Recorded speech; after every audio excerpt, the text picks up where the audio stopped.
Hello, it's February 10th, 2026, and it's time for my devotionals. Won't you join me? In Mornings with God, Daily Bible Devotional for Women. Day 41, The Golden Rule. So in everything, do to others what you would have them do to you, for this sums up the law and the prophets. Matthew 7:12. Kindness creates opportunities for valuable relationships and connections. Kindness can open doors and breed fruitful opportunities. You never know who you are sharing kindness with.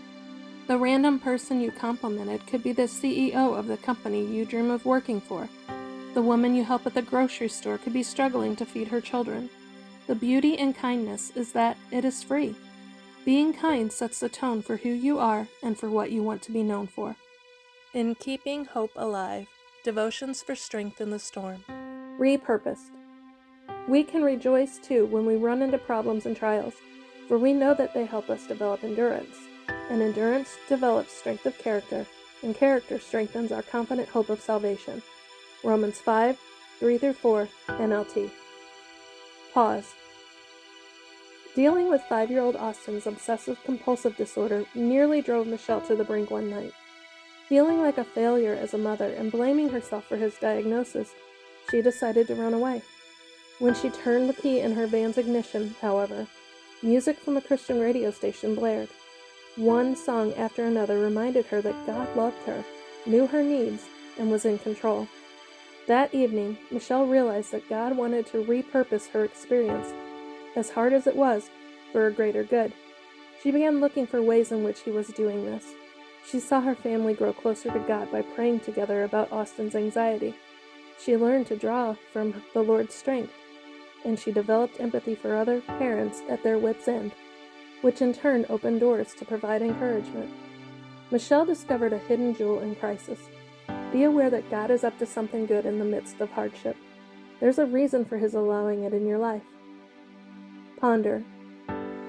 Identify one good thing God has done as a result of your situation. Pray. God, repurpose my pain for your perfect pleasure.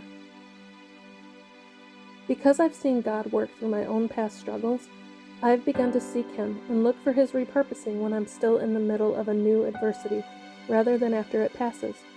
It gives me a greater sense of peace about my worries when I know my God is working it all out for my good and His glory.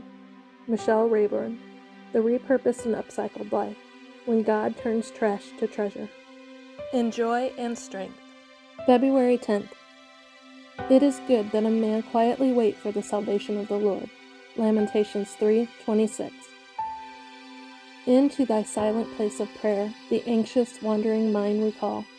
Dwell mid thy own creation there, restoring, claiming, hallowing all. Then the calm spirit, won from sin, thy perfect sacrifice shall be, and all the ransom powers therein shall go forth glorifying thee. Anna L. Waring. Take time to be separate from all friends and all duties, all cares and all joys. Time to be still and quiet before God. Take time not only to secure stillness from man and the world, but from self and its energy. Let the word and prayer be very precious. But remember, even these may hinder the quiet waiting. The activity of the mind in studying the word, or giving expression to its thoughts in prayer, the activities of the heart with its desires and hopes and fears, may so engage us that we do not come to the still waiting on the all-glorious one. Though at first it may appear difficult to know how thus quietly to wait, with the activities of mind and heart for a time subdued, every effort after it will be rewarded. We shall find that it grows upon us, and the little season of silent worship will bring a peace and a rest that give a blessing not only in prayer, but all the day. Andrew Murray. When the stress of life has got you wanting to rage, it's time that those feelings are repurposed. And don't forget, when you're talking to people in that state, to use the golden rule. Treat others how you would like to be treated. I hope you have a blessed day.